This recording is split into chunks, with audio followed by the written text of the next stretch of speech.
For more on the latest offensive overnight, Russia into Ukraine, I want to bring in former weapons inspector Scott Ritter, former U.S. Marine, who's been watching this very, very closely over the past 24 hours. And Scott, there's a couple of big moving pieces on this, right? We hear from NATO that looks like Bakhmut is about to fall. And also want to get your perspective on the use of the aircraft to hit these targets. That was something that you were wondering about for many, many months. When would we see the ramping up of aircraft be striking these targets? So first to Bakhmut, and this looks like it's about to fall. Do you agree with that assessment? And what does that portend for the rest of the war? Well, I'm always hesitant when people say it's about to fall, especially something that's being defended as heavily as this is being defended. President Zelensky's come out and contradicted everybody from Lloyd Austin to Zaluzhny and everybody in between, and said, no, Bakhmut is of strategic importance and that we are going to be doing everything we can to hold on to Bakhmut. And I think you're going to see the Ukrainians, sending some carefully hoarded reserves to Bakhmut to hold it, because as Zelensky said, if Bakhmut falls, it basically opens up the rest of the Donbass for Russian occupation, that Russia will begin rolling up the Ukrainian defenses, because Bakhmut was the Gordian knot that held this, extensively entrenched defensive line together, and the Solidar Bakhmut complex. And when Bakhmut goes, there's a straight shot to Kramatorsk. You can roll up the left and right flanks, and Ukraine won't have the forces necessary to contain the Russians, and that'll begin the gradual unraveling of the Ukrainian defenses. This could be, the Kursk of this conflict. I mean, one of the more decisive battles or the decisive battle of this war. So, and if the Ukraine and the other thing people need to understand is that, this isn't the United States versus Iraq. I'm not denigrating Iraqi manhood. I'm not, but the Iraqi army was not of the caliber. They couldn't stand toe to toe with the United States. The Ukrainians are extraordinarily brave, extraordinarily well trained, and for the most part, extraordinarily well led. They're very well equipped. They're putting up a heck of a fight. It's not me that's saying this. Prigozhin, the head of Wagner, speaks in glowing terms about the quality of the Ukrainian soldier that his men face on the battlefield, and he calls them heroes. And the reason why I bring that up is that when people hear, oh, Bakhmut's getting ready to fall, it might create the image of a defeated enemy. The Ukrainians aren't defeated; they're fighting. They're fighting hard. The casualty level that they've taken is unreal, and the fact that they continue to throw themselves into this battle. The last time we saw a military that was able to absorb these casualties and continue to double down and press forward was during World War II with the Soviet Army, the Red Army, which suffered unbelievable casualties, but continued was able to fight. The Ukrainians are suffering, proportionally speaking, casualties that are the equivalent of what the Soviets lost during World War II in a period of time. They've lost in a year what we lost, the United States lost in terms of combat casualties for all of World War II on both the Pacific and European fronts. So, in General Cavoli, the commander of U.S. forces and the Supreme Allied Commander in Europe, recently said in a defense forum in Sweden that the scope and scale of the violence taking place on the battlefield today is beyond the imagination of NATO. NATO's not ready to fight this fight. Well, the Ukrainians are fighting this fight. And so I think even though Bakhmut might be ready to fall, it's only going to fall after much more hard fighting. It's a very difficult fight against a very capable and determined enemy. And it's not going to be easy. It's held out now since May, and it could hold out for another day, 2 days, 3 days, a week, depending on the tenacity and the dedication of the Ukrainian defender, which to date has been, of a very high level. So we'll see. But once it falls, I think Zelensky's right. I mean, the Ukrainians have overcommitted to the battlefield, to Bakhmut. They've suffered tremendous casualties. They've burned up their reserves. And when the battlefield ends, understand that when Bakhmut goes, you're taking a frontage and you're potentially ballooning it out. And the Russians have the forces to go into that balloon and fill the line. The Ukrainians don't have the forces capable of containing that balloon. Right now, the Ukrainians are concentrated in Bakhmut, but if the Russians balloon out, the Ukrainians won't have the forces capable of containing that. So you might see Ukrainians compelled to do withdrawals similar to what, if you remember back in September when the Russians withdrew from Kharkov, because they were ballooned out, they didn't have sufficient forces, Ukrainians penetrating, the Russians had to fall back on a more concentrated defense line.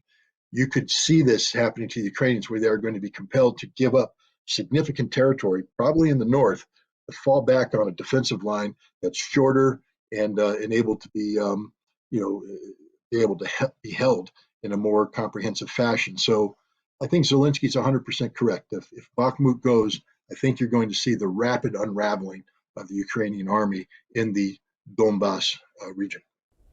And then that, of course, means, as you talk about, what is left of the Ukrainian army at that point after Bakhmut. And you're seeing NATO allies ramping up the rhetoric about additional weapons, additional monies flowing into Ukraine. Marine Le Pen, former presidential candidate in France, over the past 24 hours saying, if we continue to send weapons into Ukraine, that this could wind up as a 100 years war. With a continued dripping of weapons and money into this zone. So who will do the fighting? I mean, it would just be Polish forces, U.S. forces. Who's going to be Ukrainian forces? Who's going to be left to do the fighting there?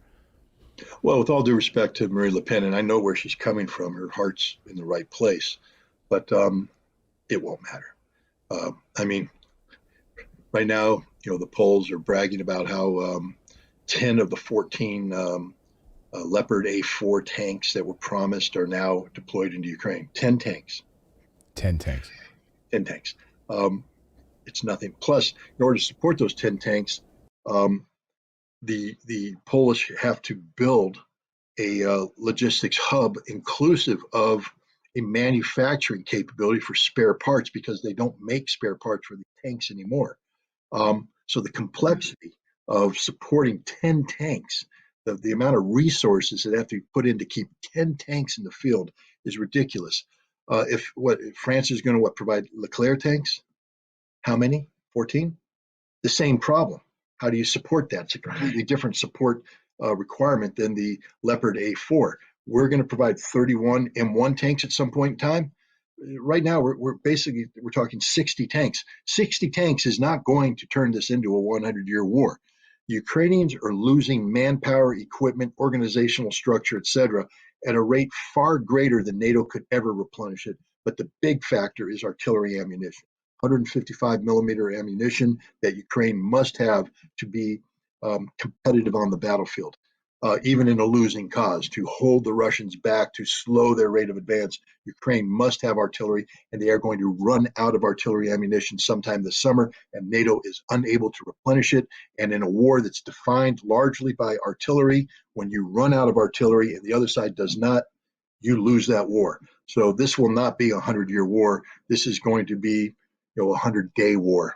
I just think when Bakhmut falls, we're going to see the unraveling of the Ukrainian military position, and we're going to see the eventual destruction of the Ukrainian army in rapid order.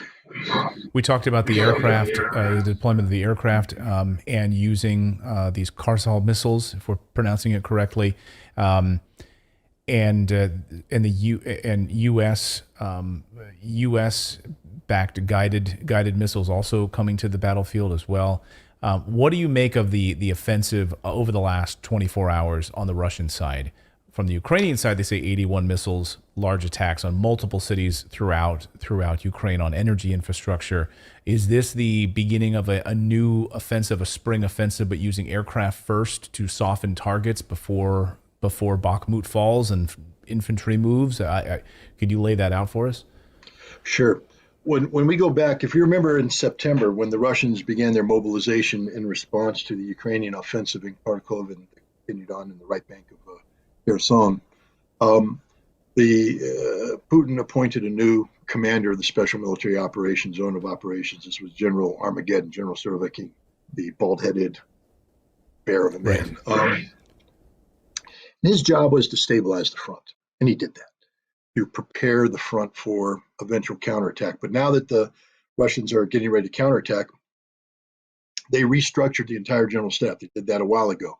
And General Surovikin went from being the commander of the special military operation to being commander of the air component of the special military operation, because the air war was going to become its own front. It was no longer operating in support of the operation. It was going to become its own strategic front with dedicated staffs, dedicated resources, etc. And what we've been seeing unfold over the course of the past several weeks is a very interesting military campaign. Everybody's been focused on Bakhmut, focused on the ground war, focused on the artillery.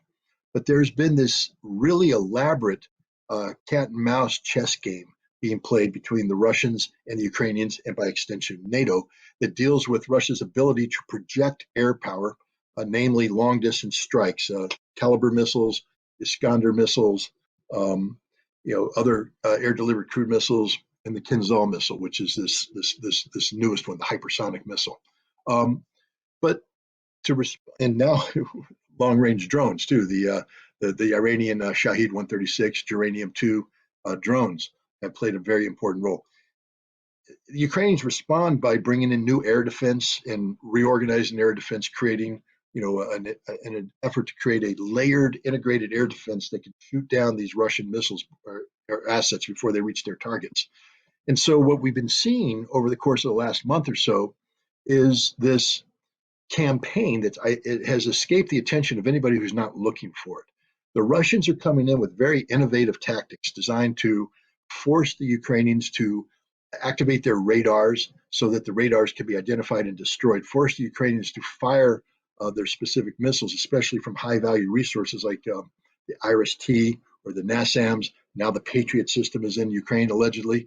And then for the Russians then to target these and to denigrate, to degrade, to neutralize the Ukrainian air defense so that they can impose their will on this space. And last night we saw the Russians begin to impose their will. They struck repeatedly, they struck targets of high value, and they started using in large numbers the Kinzhal missile. Before, the Kinzhal was a one of. They fire one here, one there, because it's a very expensive missile and the Russians didn't have a lot of them. But the Russians have been producing Kinzhals. They're running triple shifts at the facilities to produce these things. And I think we're seeing these missiles starting to come out in quantities so that the Russians can integrate them. And the important thing about the Kinzhal is no matter what NATO and Ukrainians do, you can't shoot it down. The missile cannot be shot down. So it can be used, for instance, to strike any target at once. And now notice there were 81 launches. 6 were Kinzhal. So the Kinzhal is still a small portion of the overall, less than 10% of the overall strike force, but the targets it hits are guaranteed to be destroyed. So it can hit command and control targets. It can hit critical energy infrastructure that might otherwise be protected with air defense resources that would negate, a Caliber attack or a Shahed 136 attack or an Iskander attack. Well, you can't negate the Kinzhal. It hits, it destroys, that's it. It can also start taking out the high-value air defense systems themselves. If you can identify a German IRIS-T or an American Patriot system or a NASAM system, take it out with the Kinzhal. Bam, that's worth the expenditure. And I think you're going to see General Surovikin continue to shape this battle, lure the Ukrainians into activating radars to be destroyed, firing systems to be identified, and bringing to bear the hypersonic Kinzhal when needed to eliminate high-value targets. This is the beginning of the air campaign, which is designed to collapse Ukraine as a modern nation state, and in doing so, collapse political support for the Zelensky government. This is an important part, not just of defeating the Ukrainian military on the battlefield, but of the denazification process that's going to have to take place, because there will not be a Zelensky government when this war is over. It must be removed. The question is, do you remove it by putting boots on the ground, trying to take Kiev, a city of multi-millions? No, you do it through this air campaign that we're seeing right now that's starting to collapse. And the fact that the Russians are starting to put the accelerator on the air campaign tells you that it's happening in concert with what they expect to be happening on the ground. You want to have this big offensive, this breakout. At the same time, you're putting maximum pressure on the Zelensky government. And hopefully it leads to a situation where Zelensky is removed from power. I mean, as a humanitarian, you would like he and his family to be put on an airplane or a train and flown into exile where they can live a comfortable life, forever condemned by the world for what they've done to the Ukrainian people. But realistically speaking, he's probably going to die. He's probably going to die at the hands of Ukrainians who are going to rise up against him because he represents the total collapse of Ukrainian society that's taking place right now, not only because of what's happening on the front line, where hundreds of thousands of Ukrainian men are being killed, but what's happening to Ukrainian society through this air campaign, where you're seeing tens of millions of Ukrainians displaced, critical infrastructure, over $1 trillion worth of infrastructure destroyed, and the nation itself starting to collapse. And it's a tragic situation all around. Yeah, indeed. Well said. Well said. Yeah, either he will die or he will show up in Hollywood in exile at Sean Penn's house with a new Netflix show, which seems probably pretty likely. That's going to be the next thing for Zelensky. Scott Ritter, thank you so much for talking about this. This big offensive, it seemed like it had all the hallmarks of something big beginning, and you confirmed what we were thinking here. So, as always, great to see you. Thanks so much for your time.